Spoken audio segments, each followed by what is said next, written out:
There's something strange that happens when you get to 77. It's not just the wrinkles or the slower steps, or the way your hands don't feel as strong as they used to. No, it's the silence, the kind of silence that makes you sit with your thoughts longer than you ever did before. And in that silence, things start coming back. Memories you didn't even know you still had.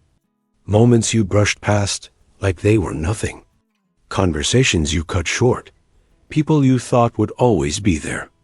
And suddenly, it all feels heavy, like you're carrying a life you didn't fully pay attention to while it was happening. And if I'm being honest, that's the part nobody prepares you for. Because when you're young, you think life is about building something big, something impressive, something that makes people look at you and say, "Wow, can I chase that?" Oh, I chased it hard. I worked long hours, missed dinners, ignored phone calls, told myself, I'll make time later. Yeah. Later became my favorite lie. I said it so often, it felt true. Like I had this unlimited supply of tomorrows just waiting for me. But here's the thing, and I need you to really hear this. Later is not guaranteed. It never was. And you don't realize that until you start running out of it. I remember one evening so clearly. I was sitting at my desk. Papers everywhere, stress in my chest. My daughter walked in. She couldn't have been more than maybe 8 or 9. And she said, "Dad, can you come play with me for a little bit?" And I didn't even look up. I just said, "Not now, sweetheart. I'm busy." And she stood there for a second, like she was waiting for me to change my mind. And then she quietly said, "Okay," and walked away. And I swear to you, that moment stayed with me more than any success I ever had. Because that "not now" wasn't just about that day. It became a pattern, a habit, a way of living. And before I knew it, she stopped asking. And that's the part that hurts the most. When people stop asking because they already know your answer, you don't notice it at first. Life just keeps moving. Faster and faster, promotions come, responsibilities grow. You tell yourself you're doing it all for your family, for your future, for something meaningful. But deep down, something feels off, like you're running in the wrong direction, but you're too busy to stop and check. And then one day, it hits you, not all at once. Not like some dramatic movie scene, no. It's quieter than that. It creeps in, you wake up, and the house feels different. Conversations are shorter, laughter isn't as frequent. And you realize time didn't just pass, it took things with it. Things you thought would always be there. And that's when regret starts to settle in. Not loud, not obvious. Just this constant presence in the background, like a song you can't turn off. And you start asking yourself questions you avoided for years. Like, why did I care so much about what other people thought? Why did I spend so much energy trying to prove myself to people who weren't even paying attention? It's funny when you think about it, how much of our lives are controlled by invisible audiences. We act a certain way, dress a certain way, even make decisions based on what we think others will say. But let me tell you something from where I'm standing now. Nobody was watching as closely as I thought. People are too busy with their own lives, their own fears, their own insecurities. And yet, I wasted years trying to meet expectations that didn't even exist. And if I could go back, I'd drop that weight instantly. I'd speak more freely, laugh louder, take more risks. Not the reckless kind, but the honest kind. The kind where you choose yourself without needing approval. Because at the end of the day, the only person who lives your life is you. Not your boss, not your neighbors, not those distant relatives with opinions, just you. And still, we forget that. We trade our authenticity for acceptance. And it never really satisfies. It just leaves you feeling a little more empty each time. And then there's your health, something you take for granted until it starts slipping away. I used to think I was invincible. Like most people do. I ignored the warning signs, skipped checkups, ate whatever was convenient, told myself I'd fix it later. There's that word again. Later. And my body kept score. It didn't forget. Every bad choice. Every ignored symptom. It all added up. Slowly, quietly. Until one day it wasn't quiet anymore. And suddenly, I had limits, real ones. Not the kind you can push through with determination, but the kind that stop you in your tracks, and you realize how valuable simple things are. Walking without pain, sleeping through the night, feeling energy in your body. Those things matter more than any paycheck or title. But by the time you understand that, you've already spent years neglecting them. And it's frustrating because you can't fully undo it. You can improve, sure, but you can't go back to the beginning and start fresh. And that's why I'm telling you this now, because you still can. You're still in that window where small changes make a big difference. Don't wait until your body forces you to listen. Start paying attention now. Take care of yourself, not because you have to, but because you deserve to live fully. And then there's happiness. That word we all chase like it's hiding somewhere far away. Like it's tied to achievements or milestones. I thought I'd be happy once I got there, wherever there was supposed to be. But every time I reached a goal, the feeling didn't last. It faded, and I'd set a new goal, thinking that one would finally do it, but it never did. Because happiness isn't something you arrive at. It's something you notice. It's in the small things, the quiet moments, the ordinary days that don't seem important at the time, sitting outside with a cup of coffee, hearing birds in the distance, feeling the sun on your face. Those are the moments that stay with you. Not the big events, not the flashy successes, just the simple, real parts of life. And I missed a lot of those because I was always looking ahead, always chasing the next thing. And I wish I had just paused more often. Just stopped and said, this is enough, because it was. It always was. I just couldn't see it back then. And maybe the hardest truth I had to accept is that people don't stay forever. Some leave by choice, some drift away, and some are taken by life itself, and when they're gone, you don't think about the arguments or the disagreements. You think about the time you didn't spend, the words you didn't say, the moments you rushed through, and that kind of regret. It doesn't fade easily. It stays with you, quietly reminding you of what mattered most. So if there's someone in your life right now, someone you've been meaning to call, or visit, or just talk to, don't wait, do it, even if it feels awkward. Even if you don't know what to say, just show up, because one day, you might not have that chance anymore. And you don't want to be sitting where I am, wishing you had taken it. Because some opportunities don't come back, no matter how much you want them to. And I know this might sound heavy, maybe even a little uncomfortable, but that's the truth of it. Life isn't just about what you gain. It's also about what you lose along the way. And the sooner you understand that, the better choices you'll make, not perfect choices. Nobody makes those, but better ones, more intentional ones. Ones that actually align with what matters. And if I could sum it all up, if I could go back and tell my younger self one thing, it wouldn't be about money or success or status. It would be this: slow down, pay attention, and don't assume you have time, because time is the one thing you can't get back, no matter how hard you try, and trust me, you will try. You'll wish for it. You'll think about it. You'll replay moments in your head, wondering what you could have done differently. But the past doesn't change, it just teaches. And whether you listen to it now or later, that part is up to you. And the strange thing is, even after all that, even after the regrets, the missed moments, the lessons that came a little too late, life still has this way of teaching you, right up until the very end. It doesn't stop. It doesn't say, okay, you've learned enough. No. It keeps going, And sometimes those later lessons hit the hardest because now you actually understand what they mean. You feel them deeper, like they're not just ideas anymore. They're real. They've got weight. And one of the biggest things I had to come to terms with is how much time I spent worrying. Worrying about things that never even happened.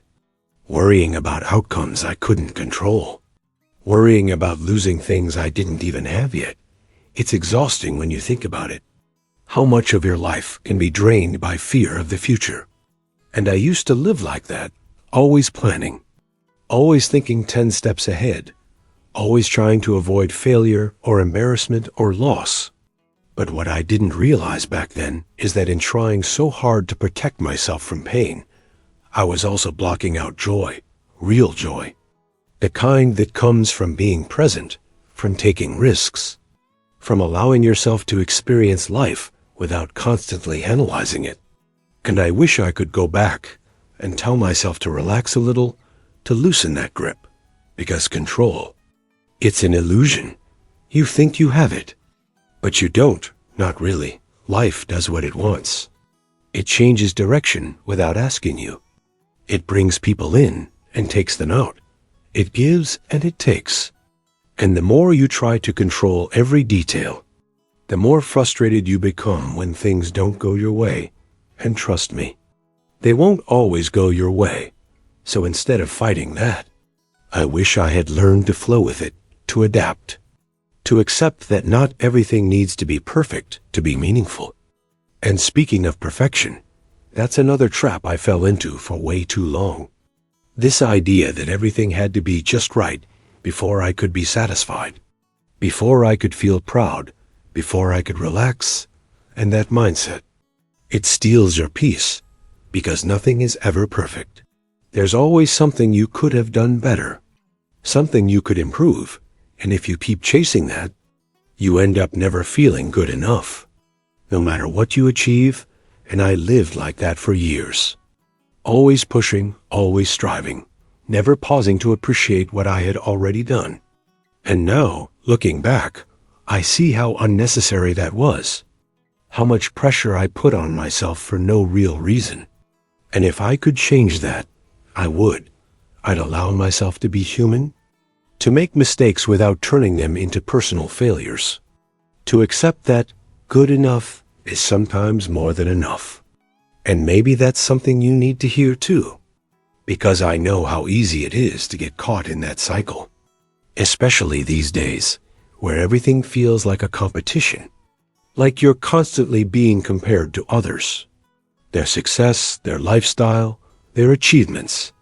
But let me tell you something honestly. Comparison is one of the fastest ways to lose yourself. You start measuring your life against someone else's highlight reel, and suddenly everything you have feels smaller, less important, less valuable, and that's not reality. That's just perception, a distorted one at that, because you don't see their struggles, their doubts, their behind-the-scenes moments. You only see what they choose to show. And yet, we treat it like the full picture, and it messes with your head. It makes you feel like you're behind when you're actually exactly where you need to be. And I wish I had understood that earlier. I wish I had focused more on my own path instead of constantly looking sideways. Because everyone's journey is different. There's no universal timeline for success or happiness. And trying to follow someone else's will only leave you feeling lost. And another thing, I wish I had forgiven more easily, not just others, but myself too, because holding on to anger, resentment, guilt, it weighs you down in ways you don't even realize at first. It becomes part of you, affects how you see the world, how you interact with people, and I carried some of that for a long time. Grudges I thought were justified, mistakes I couldn't let go of, moments I replayed over and over in my head, wishing I had done things differently. And all it did was keep me stuck in the past, stuck in emotions that didn't serve me anymore. And it took me years to understand that forgiveness isn't about saying what happened was okay. It's about freeing yourself from the burden of it. It's about choosing peace over pride. And that's not always easy. I know that. Some things cut deep. Some experiences leave scars that don't fully heal. But even then, holding on to that pain doesn't make it better. It just prolongs it. And I wish I had learned to let go sooner. To release what I couldn't change and focus on what I still had. Because there's always something left. Always something worth appreciating, even in the hardest times. And you might not see it right away, but it's there. You just have to look a little closer. And you know, one of the most surprising things about getting older is how your definition of success changes. All those things you once thought were important, they start to fade, not completely, but enough that you see them differently. Money, status, recognition. They're not meaningless, but they're not everything either. What really matters, what sticks with you, is the quality of your relationships, the memories you've created, the way you made people feel. That's the real legacy. Not what you owned, but how you lived. And I didn't fully understand that until much later. Until I had already spent years prioritizing the wrong things. And if I could go back, I'd shift that focus. I'd invest more in people, in experiences, in moments that actually mean something, because those are the things you carry with you. Not the numbers in your bank account or the titles on your resume. Those fade, but memories. They stay, and as I sit here now, at 77, looking back on everything, the good, the bad, the in-between, I realize that life isn't about getting everything right. It's not about avoiding mistakes or achieving perfection. It's about learning, growing, experiencing. And yes, sometimes failing, but not letting those failures define you. It's about showing up, even when it's hard, even when you're not sure how things will turn out, because that's where the real moments happen, in the uncertainty, in the vulnerability, in the willingness to try despite the risk. And I know that might sound a little cliché.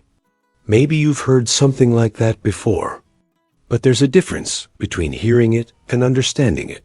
And understanding usually comes later, when you've lived enough to see the patterns, to connect the dots, and maybe, just maybe, you don't have to wait as long as I did.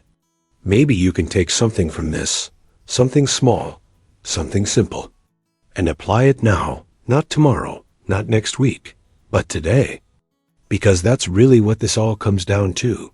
Today, this moment right now, it's all you truly have. The past is gone. The future isn't guaranteed, but this is real. This is where your life is happening. And the question is, what are you going to do with it?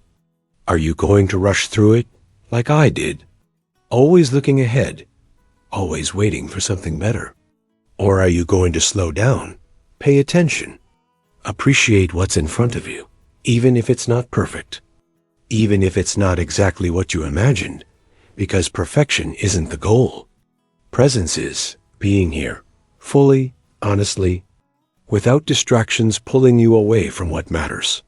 And I'll tell you this, if you can learn that now, if you can truly understand it and live by it, you'll save yourself a lot of regret, a lot of missed moments, a lot of I wish I had known, because that's really what this is, this whole thing. It's not advice. It's not some grand speech. It's just a reflection. A look back at a life that went by faster than expected, filled with lessons that came a little late, and a hope. Yeah, a small hope. That maybe you can hear this and choose differently. Choose better. Choose what actually matters before time quietly slips away. Because it will, whether you're ready or not. It will, and when it does, you don't want to be sitting here like me, going over all the things you could have done. You want to feel at peace. You want to look back and say, I lived. I really lived. And that doesn't come from perfection or success or approval. It comes from being present, being real, being intentional with the time you have. And if there's one final thing I want to leave you with, something simple but important, It's this. Stop waiting. Stop waiting for the right moment, the right feeling, the right circumstances. They might never come. Life doesn't line itself up perfectly for you. You have to step into it as it is, messy, unpredictable, imperfect, and make something meaningful out of it anyway. Call that person, take that chance, say those words, make that change. Whatever it is you've been putting off, do it, because one day you won't have the option anymore, and trust me, that's not a feeling you want to experience. So start now, not big, not dramatic, just one small step, one honest decision, and build from there. Because that's how a life is shaped. Not in huge moments, but in small, consistent choices. And you still have time to make them. More time than you think, but less than you assume. So use it wisely. And maybe, just maybe, when you reach 77, you won't have as many "I wish I knew sooner" moments as I did.